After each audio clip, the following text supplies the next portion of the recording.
This is Dave. Dave's Hunting, Shooting, Bushcraft. And I'm getting ready to place a destroyed blind out in one of our food plots. This is the second one, and I picked a new spot for it.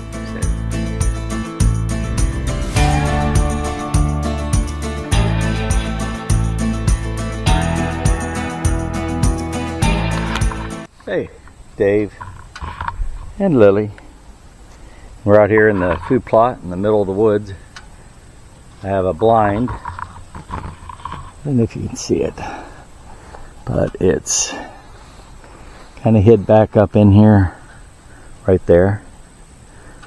And I'm not too hip on that location. It is very well concealed. It's just that the position that it's in, I'm really limited. The hunting range is really, the hunting lanes are really just too narrow. You only really have 2 spots, and I'm hoping to expand it a little bit, so probably walk over. Here's a clip of me hunting out of the blind, and you can see how narrow the shooting lanes are. Really, this is the only opening you really have to look out onto the food. Probably walk over here and look. Also would like the entrance to it to be that I walk from the roadside in. So I'm thinking back up in here might be a better spot. Maybe. I don't remember bearings right, but I think, I'll have to look at the map, but I think I could go up in here, and if I'd have that, then I've got this whole middle as a, I would have all this as an area to shoot. Although it sits uphill down there, you can never see down over there from that spot. So it's kind of a downfall to it. Yeah, if not, I'll just keep it in the same spot. It's not the end of the world. Food plot is full of this. This is off topic a little bit. This Japanese stilt grass is what it's called. I hate this stuff. Absolutely hate it. Waiting for it to grow out, and when it gets ready to seed, then you can, they say you can mow it, cut it real short, and it'll kill it if you don't let it seed. I'm hopeful. My error in the past has been to keep it short, and when you do that, it'll just blossom short and will reproduce. I've lost most of the food plot to this stuff. It has spread like wildfire up here. And deer hate it. They don't eat it. So it's like a complete waste. I could have, once the winter oat died out in April, I should have come back in here at that time and reseeded it with something more for a summer forage. But I didn't do it. Part of it was, though, a plan to try to get rid of the stilt grass. I don't know. We'll see. If anybody has a great idea how to get rid of stilt grass, Japanese stilt grass, let me know. If I'm saying it wrong, let me know as well. But this stuff is horrible. It's so fast spreading and just overtakes any kind of clover or other grass I put in place. All right, so let's see if we can't take a little walk. You ready, Lily? I'm gonna pause you guys. All right, so I think we found it. Here's the preliminary view of the food plot. Kind of obscured to your left. You can see the ATV a little bit right there. But I definitely get a better view here. The only thing I don't like about it is there is a deer trail right there.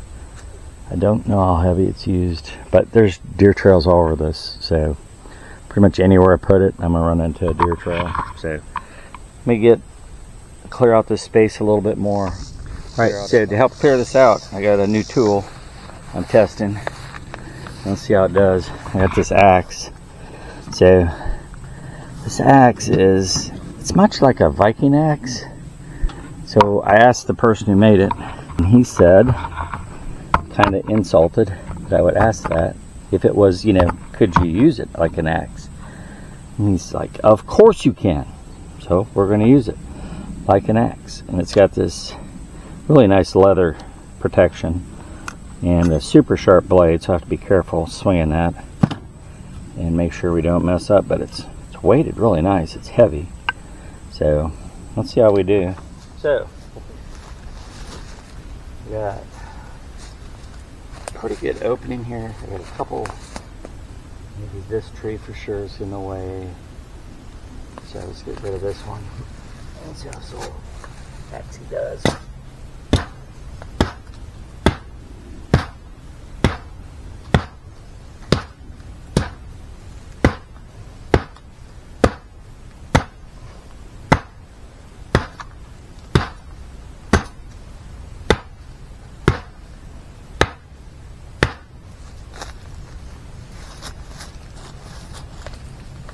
Alright, get behind me, buddy.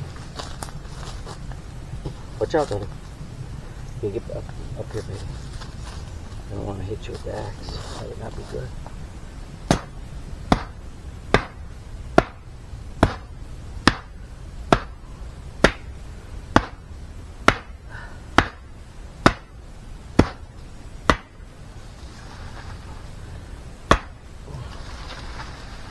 Lillie, get back. Get back.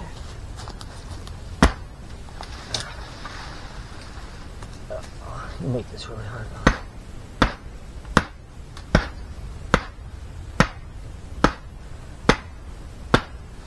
There you go. Alright, so that was pretty simple. Could have been a lot easier with the chainsaw, but purposely I want to see how this thing works. So that worked out pretty well. Alright, so you got this tree, which is really a tree. Is that Lillie?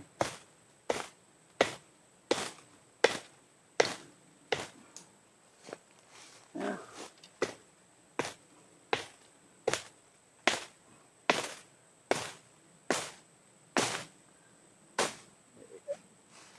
This thing is heavy enough. I'd have to get used to the weight.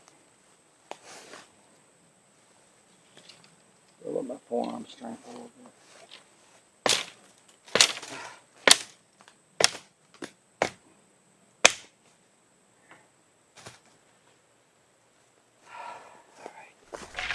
So far with this, I'm just going to call it a Viking axe.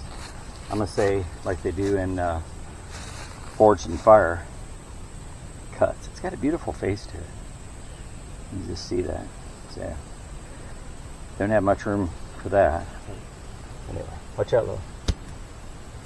There. So, the blind I got, well, first, normally I'd kick up all the leaves and try to get down to brown dirt. But actually really good for this, it's pine needles, which are quiet. So I don't really have to worry a lot about that, it's the sound element. So I think we're okay just putting the blind up. So this is a rhino blind. And like I told you in my last video, I got this one for like, well, it's $59.99. And it was on sale. I think it was Sportsman's Guide. Pretty sure. They have a lot of good outside stuff, and so yeah, I've never had a rhino blind, but it looked a lot like Ameristep or something like that. It looks a lot like those.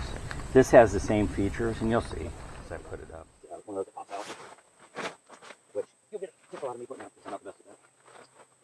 So we got something where here. Yeah, there we go. We got, looks like stakes. We have instructions. Which, what does it say? It says to find your roof post. So The audio is pretty bad here, so I'm going to talk over it. Giving a shout out to Dan from Whitetail Warriors Deer Camp. He has a couple nice reviews on blinds. They have the see-through blinds, but I like how he walks through the setup on them. So anyway, check out his channel. Link in the description below.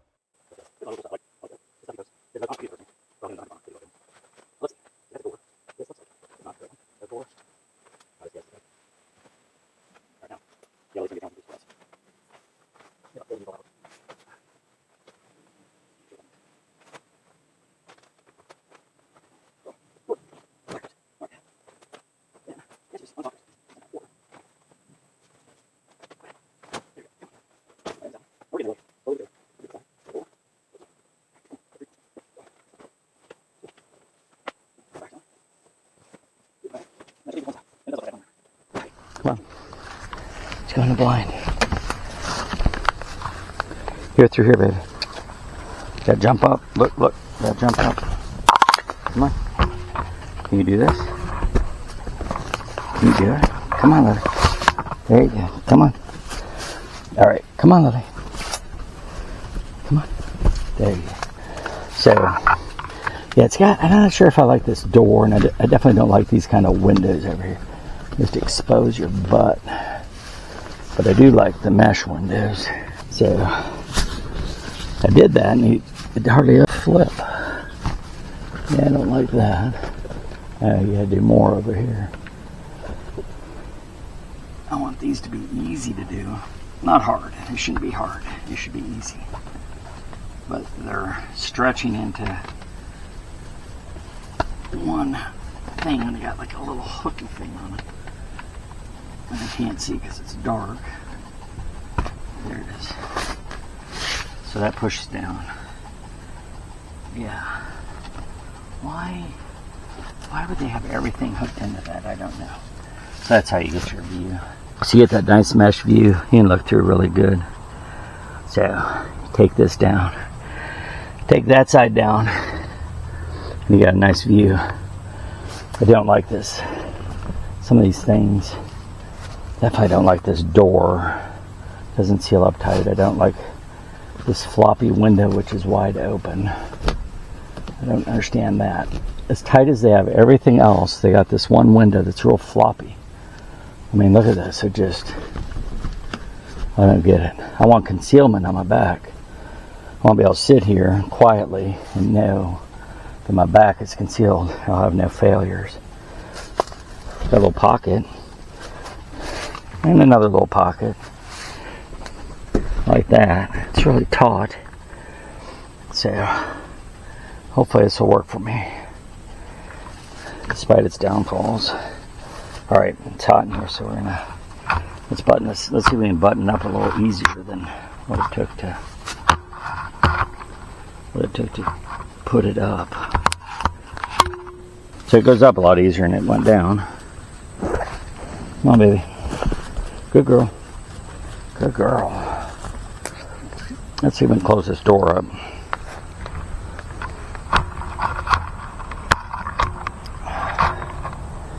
It's a really bad tripod you're on. So it's got a clasp that you have to reach in and undo. That's the first, or I guess the last one or the first one, depending upon your order. So that goes. And then you got these little hooks that go on the bars. So it goes on a bar.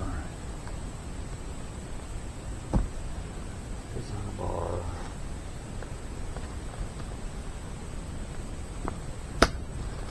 Goes on a bar. Well, that's not too bad. The weak link is right here. And look, you got a little hole there. Trust me, the deer will investigate this. They'll see this. This will be I'll have to put something in the back here to protect it. Otherwise, the deer will be busting on me all the time. Alright, let me finish. Hopefully this works. I don't know if you guys have ever used a Rhino blind. For the price I got, I have low expectations. So, but that's what you get when you spend low amount of money. So we'll see. Hopefully it holds up. And hopefully the movement here, this new spot, pays out. Still takes the deer a little bit to get used to it. So I maybe could have done this earlier in the year, but I don't think so. Now with all the medical stuff I had going on. So always earlier I could get it. It's a good test for the axe too, though. To see how that worked out, the Viking axe.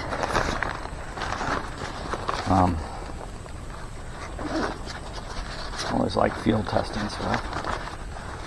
And if I'm going to have an axe, I'm going to use it. I'm not really into getting stuff and then just holding on to wall hangers. I don't need a wall hanger. I need an axe that can work. So, hey, that's it for this setup. I like the spot. It's well concealed. A lot of woods around it. I just got to make some hunting lanes and then cut a lane back to the road so I can come in here. That way access will be completely food plot free, which I think will be beneficial. And every tree that I cut down, I'm going to bring over here and put it behind this back to help cover this doorway here. I don't want deer coming up here. I'll make like a little wall back here behind me, and that'll help. All right, so like I always say, make kindness your business. Do something kind for somebody. It takes a little effort on your part, but in the end, you can really change somebody's life. So I encourage you to do that. And for me and Lily, we say out.